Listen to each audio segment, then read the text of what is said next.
जय श्री महाकाल। कई लोगों को बच्चे पैदा नहीं होते हैं। कई कोशिशों के बाद उनको पुत्र की प्राप्ति नहीं होती है और जानकारों ने कह दिया है कि आपको प्रेत बाधा है, भूत बाधा है, किसी ने दे दिया है या किसी ने करा दिया है, कोख बंधन हुआ। तो वह जिसके ऊपर भूत है, जिस महिला के ऊपर भूत है, जिस परिवार में वो महिला रहती है, उन सब को जानना है। तो मैं आपको कुछ तरीके बता रहा हूं और कुछ ऐसी चीजें बता रहा हूं जो उस महिला के साथ होती है जिसको प्रेत बाधा है। और याद रखना, हर चीज में प्रेत बाधा को ही जोड़ के ना देखा करो। कभी कभी बीमारियां भी रहती हैं और जानकार लोग जो देखने वाले होते हैं, गुनिया लोग, तो उनको कुछ लालचवश, चाहे मुर्गा, दारू, शराब या पैसा, इस लालचवश वो जानबूझ के बता देते हैं कि आपको प्रेत बाधा है। और वह व्यक्ति एक नहीं कई जानकारों से दिखाता है और बेचारा अंत में वो थक हार के कुछ नहीं होता है। तो ऐसा नहीं कि सारी चीजें भूतों पे ही कर दो। तो इन चीजों में आप लोगों को मैं बता देता हूं, जिस महिला को प्रेत बाधा हो उस महिला को सर्वप्रथम स्वप्न में छोटे बच्चे, भूत, प्रेत या कई प्रकार के स्वप्न आएंगे। हर व्यक्ति के स्वप्न अलग अलग होते हैं पर वो डरावने ही रहते हैं। चलो, एक बार स्वप्न आ गया ठीक है, 2 बार आ गया ठीक है, 3 बार आ गया कोई दिक्कत नहीं, पर हर रोज आए और हर बार ही डरावने आए।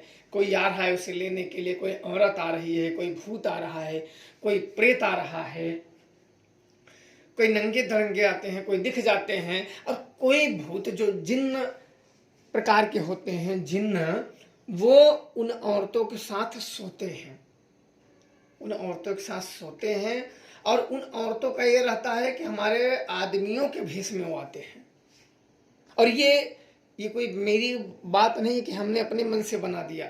ये हजारों महिलाओं का दुख सुनने के बाद आप लोगों को हम सब बताते हैं कि भाई ये ऐसे होते हैं। कोई लोग तो आत्माओं को नहीं मानते, पर जो आत्माएं इनके साथ सोती हैं, सोचिए अब वो कैसे जाने, अब कहाँ जाएं। अब आप जैसे कोई व्यक्ति होता है कि बोलते हैं हम नहीं मानते हैं, और कोई व्यक्ति इससे झेल रहा हो और छोटी मोटी बाधा से नहीं, वह आत्मा उसके साथ प्रतिदिन रात्रि को सोती है। और सोने के बाद क्या, जब वो महिलाएं उठती हैं तो शरीर में पूरा दर्द, बहुत प्रकार की बाधाएं रहती हैं और उनका तबीयत बराबर खराब रहता है। बात बात में उनको चिड़पन आती है, गुस्सा आता है। हालांकि थोड़ा सा बात आ गई है जिन्न बाधा से ग्रसित में, अभी जो मैंने बता दिया, ये जिन्न बाधाओं से ग्रसित लोगों को जो जिन्न बाधा पकड़ लेते हैं, प्रेमिका रूप में, प्रेमी रूप में जब साथ रहते हैं, या कई कई भूत प्रेत शादी भी कर लेते हैं, तो इन सब का जानना बड़ा आसान होता है बिना किसी को दिखाए। अब क्या होता है, इनका जो उपाय होता है, किसी योग्य जानकार, देखो दुनिया में बहुत लोग घूम रहे हैं, नए नवेले लोगों को इन चीजों में नहीं पकड़ना होता है। नए नवेले लोग क्या करते हैं, इन चीजों को बिगाड़ देते हैं। इस चीजों का आप लोग ध्यान रखना। ये कोई बहुत पुराना हो जो इन चीजों में बड़ा माहिर हो, जो जानकार हो। हम क्या करते हैं, जैसे हम बीमार हो गए तो किस डॉक्टर के पास जाते हैं, जिसने अभी अभी दुकान डाली है उसके पास जाते हैं, कि जो बहुत पुराना हो, अनुभवी हो, क्योंकि भाई वो शरीर का मामला है ना, हल्की सी चूक, कहीं मुसीबत ना आ जाए और इस दुनिया से विदा न हो जाओ। तो इसलिए इसमें भी अगर आप लोगों को मालूम है कि हम इस बाधा से ग्रसित हैं और किसी को हाथ बबूत दिलाने से आपको आराम है, तो कोई अच्छे जानकार को पकड़े। और अच्छे जानकार को कैसे पकड़े, यूट्यूब पे तो कतई नहीं, इस बात का ध्यान रखें। मैं खुद कह रहा हूं, क्योंकि लोगों के जो दुख सुन सुन के आप लोग अपने एरिए में, अपने गांव में, अपने रिश्तेदारों में, अपने चीजों में उनसे पूछिए कि आप जो किसी को भूत था या कि जिसी को जानते हैं वो बहुत ज्यादा बीमार था, कहाँ जाके ठीक हुआ, तो वही जगह पे आप जाइए और वैसी जगह पे। और इसको मैं बता देता हूँ कैसे देखा जाता है, ताकि आप लोग जहां जाएं तो आपको समझ में आ जाए। सर्वप्रथम क्या होता है कि वो बताते हैं, सबसे पहले बताते हैं कि हाँ भाई आपको क्या दिक्कतें हैं। जो सही जानकार रहेगा वो अगर भूत है तब भी बता देगा, और नहीं है तब भी आपको साफ साफ बता देगा कि भाई आपको भूत बाधा नहीं है। तो इससे क्या होगा कि आप पूरी तरीके से दवा पर निर्भर हो जाओ। फिर ये भूतों प्रेतों का जो चक्कर है, इलाज करवाना या इनके उनके जगह पे चक्कर काटना, वो बंद कर दीजिए। सिर्फ दवा के चक्करों में दौड़िए, क्योंकि बात यह नहीं होती है कि किसी का झूठ मूठ बोल के पैसा लेना। बात यह होती है कि मदद करने वाली बात होती है। हाँ, आपने जिस शक्तियों से देखा है उस शक्तियों का पूजा ले लीजिए, और उस शक्तियों को देके भैया आपकी भी शक्तियां न बिगड़े, और उस व्यक्ति को साफ साफ बता दो कि हाँ तुम्हें है। एक बार नहीं, जब शक्तियां देखो बोलती हैं कि इसको भूत नहीं है, तो फिर दूसरी शक्तियों से देखा जाता है, दूसरी शक्तियां बोलती हैं, फिर तीसरी शक्तियों से देखा जाता है, 3 बार उसको सही किया जाता है। इसलिए ताकि किसी जानकार के पास जाके ये ना हो कि भाई भूत निकल गया, आपने क्या देखा। जब भूत निकल जाता है तब ज्यादा नहीं होता है, तब होता है उसको रोकने का।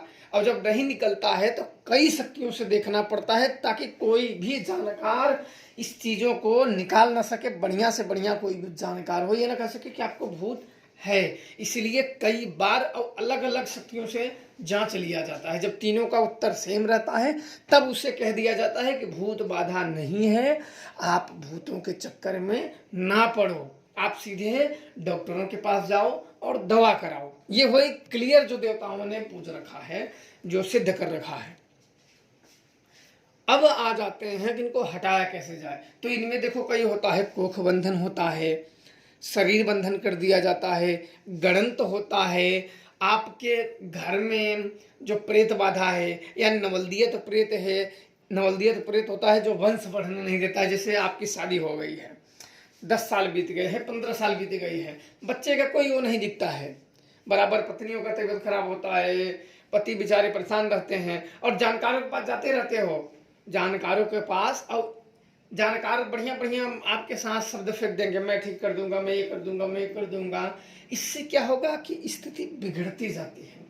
इन सब लोगों में एक चीज ध्यान रखना चाहिए कि सबसे पहले अपने दादा या पिताजी से अपने पिता को गुरु माने। अगर आपके पिता ओझा है तो पिता को गुरु माने, और दादा है तो दादा को गुरु माने।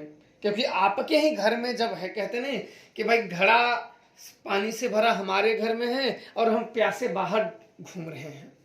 गुरु बस मानने की जरूरत होती है, मेहनत से अपने ही मेहनत, बस मार्ग की जरूरत होती है। गुरु तो बस मार्ग बस बता देता है, उसमें वो नहीं देखा जाता कि गुरु महान है या क्या है क्या नहीं। गुरु गाली देने वाला भी हो तो कोई दिक्कत वाली बात है, बस शक्तियों का मार्ग मिल जाए उसको करते हुए व्यक्ति आगे बढ़ जाता है। अब क्या हुआ कि अपने पिता या दादाजी जो हो उनको गुरु बना लीजिए। गुरु बनाने के बाद अब नवरात्र भूखा रहिए और व्रत रह के उन शक्तियों को पूज लीजिए। जो आपके घर के नहीं पूजेंगे तो दंड देने के बाद 10 साल बाद भी पूजेंगे। पर बाहरी लोगों को इनमें गुरु ना बनाए। बाहरी लोग क्या करते हैं, बाहरी शक्तियों को पूज, आपके शक्ति देवताओं के साथ जब साथ देते हैं ना, तब आपका जीवन ना, जैसे आप अब तक 50% दुख भोग रहे थे और बाहरी शक्तियों को साथ दोगे ना। बाहरी लोग पुजवाने में क्या करते हैं, अरे यार सारी शक्तियों को भगाओ और ये शक्तियों को पूजो, मस्त है, ये है वो है, बिल्कुल मसाला मार देंगे ना, तो आप वहीं चटपटा, सबको पसंद आता है, आपको भी पसंद आ जाएगा। पर मैं जो बता रहा हूँ ये शायद ही कोई बताए। मैं इसलिए बता रहा हूँ कि मैंने जीवन में लोगों को घर तबाह होते देखा है, थोड़ी सी लालचों के कारण। वो सोचते हैं कि हम तो ये शक्तियां लेंगे, तांत्रिक बन जाएंगे, महाराज जी बन जाएंगे, गुरु जी बन जाएंगे, बाद में गुरु जी थ्रू हो जाते हैं। इसलिए हर एक कदम बड़ा फूक फूक के शक्तियों अगर प्राप्त करनी है तो उच्च कोटि की शक्तियों को प्राप्त करें। जैसे हनुमान जी हुए, काली हुई, काल भैरव हुए, भगवान शिव की पूजा करो, दुर्गा जी हुई, ये उच्च कोटि की शक्तियां हैं। बाकी सब उठा के ज्यादातर देखोगे तो लोग मरे बिलान ही लोग पूज लेते हैं। भाई देखोगे, हाँ भाई ये कौन देवता है, भाई ये तो वहां के हैं, भाई वो मर गए थे ऐसे। तो मर गया तो आदमी भूत ही बना ना, और भूत आपको क्या देगा, अंत में एक बहुत ही दर्दनाक मौत देगा। अब इन पत्नियों को जब भूत जब आ जाते हैं औरतों को, तो देवता अगर उनमें गड़बड़ है तो देवताओं को पूजना ही पड़ेगा। इस चीज का आप ध्यान रखें। देवता गड़बड़ है तो देवता को पूजना पड़ेगा। गणंत है तो उसे पकड़ना पड़ेगा, 9 महीने तक पकड़ना पड़ेगा। 9 महीने के बाद ही उस प्रेत को फिर 1-2 महीने 4 महीने देख के बाद लगाए जाते हैं। इसकी प्रक्रिया यह है। और रही बात, एक चीज और मैं यहाँ आप लोगों को बता दूं कि पहले कई लोग बोलते हैं कि भाई आपको ये भूत है, आपको वो भूत है, वो बताते रहते हैं, बहुत सारे भूत आपको बता देंगे, आप स्वयं ही कंफ्यूजन हो जाओगे कि भैया ये तो मेरे घर में जैसे भूतों की फैक्ट्री लग गई है कि लोग पैदा कर करके और भूत ही पैदा करके और बना रहे हैं। तो उन सबको आप एक ही बात बोलिए कि भाई तुम जो बताओ हम मानने के लिए तैयार हैं, पर हमें आराम होगा तब। इस बात का आप एक ध्यान रखना। वो अगर एक चुड़ैल बोल दे कुछ नहीं आपके घर में, दूसरे जानकार ने आपको बहुत ज्यादा बता दिया, उसे आप छोड़ दीजिए। अगर सामने वाला कह दे कि भाई एक चुड़ैल है, पहले आराम। ओझाई तंत्र में क्या होता है कि पहले मुझे आराम दो, जब आराम हो जाए तो सामने वाला एक चुड़ैल बोल दे तो चुड़ैल ही ठीक है, क्योंकि उसने उस चुड़ैल पे ही उसने आराम दिया है। अन्यथा ये प्रपंच में आप लोग ना पढ़ें कि ये है वो है ऐसे है वैसे है, दुनिया भर के बता देंगे, क्योंकि वो भी जितने जानते रहते हैं ना, सुने रहते हैं, उतने लोग बता देते हैं। बाद में फिर कहां से कहां घूम जाती हैं। तुरंत का तो नहीं, बाद में क्या लफड़े हो जाते हैं। भूतों को छेड़ देना यानी उसको क्रोध दिला देना। अब वो क्या करते हैं कि वो ऐसे अचूक वार का निर्माण करते हैं कि जिसमें आप, आपके पिताजी, आपके माताजी, भाई, बंधु, बच्चे, बच्चियां, किसी को भी वो ऐसे अचूक टारगेट करते हैं कि वो मार ही डालेंगे। और जानकार लोग ऐसे मुंह देखते रह जाएंगे, और जब मर जाएंगे तो बोलेंगे बीमारियों का।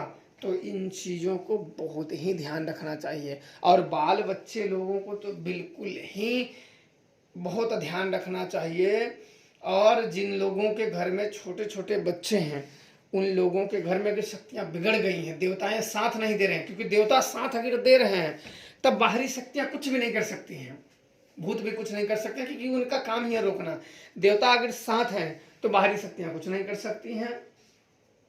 और देवता साथ नहीं दे रहे हैं तब समझो कि अगर बाहरी जानकार पकड़ोगे तो देवता भी भूत बन जाएंगे। उसमें देवता जो रहेंगे ना, वो भी भूत बन के दिखाने लगेंगे हम तो भूत हैं, और बाहर वाले जानकार को भरमा देंगे। भरमाना इसी को कहते हैं कि देवता भी भूत बन के दिखने लगे। वो अपना पेटा अपने बारे में नहीं बताते हैं जब तक उनका पुजेरी ना आए। जैसे कोई आकाश मोहिनी देवी पूज रखा है, तो जब तक सामने वाला आकाश मोहिनी को ना पूज रखा हो तब तक उससे टकरा नहीं ले सकते हो। ये सब बड़ी खतरनाक शक्तियां होती हैं। इसीलिए कहते हैं कि जिस चीज़ों में आकाश मोहिनी इन्वॉल्व हो जाती है उन चीज़ों को कोई रोक ही नहीं सकता है। वो प्रेत ही गायब कर देती है, लेकिन उड़ जाती है और वहाँ कुछ मिलता ही नहीं है। जैसे कोई व्यक्ति ओझा है, वो पहले ही लेके गायब हो जाती है भूतों को, और वहाँ कुछ नहीं मिलता। फिर जानकार चला जाता है, फिर वो आ जाती है और वो भूतों को मोह लेती है, प्रेतों को मोह लेती है, कभी कभी देवताओं को मोह के उठा लाती है। तो इन चीजों में योग्य जानकार, भूत है तो कोई योग्य जानकार को, गणंत में 6-7 प्रेत होते हैं, उसमें इन्वॉल्व होते हैं। जो जमीन में गाड़े होते हैं वो प्रेत उसे पकड़ लेते हैं, और वो बच्चे को ही नहीं होने देते हैं, गर्भ नहीं रुकने देते। और गर्भ होता है तो बस 1-2 महीने में खत्म हो जाता है। और इनमें कई देवताओं को लगाया जाता है, उनको पकड़ा जाता है, कैद किया जाता है। ऐसा नहीं मनाने सनाने से नहीं, टोटका टमानी से नहीं, झाड़ फूक से कुछ नहीं होता है इन चीजों में। हाँ, कुछ चीजों में यह झाड़ फूक से हो जाता है। कुछ रास्ते चले भूत लग गए हों जो कि मनचले होते हैं, कुछ होते हैं मनचले भूत। क्या रास्ते जा रहे हो, कोई सेंट वेंट या कोई गमकदार चीज लगा रहे, फिर भी वो चिपक जाएंगे आपको, तो उन लोगों को कुछ टोटका टमानी नींबू सीबू घुमा दोगे वो भग जाएंगे। पर ताकतवर तो उनको पकड़ने का भी कोशिश करो तब भी वो तुम्हारे देवता से लड़ जाएंगे पकड़, और नहीं भागेंगे इन चीज़ों में। तो इसलिए आशा करता हूँ कि थोड़ा बहुत आप लोगों को इन चीज़ों में समझ में आ गया होगा। जय श्री महाराज।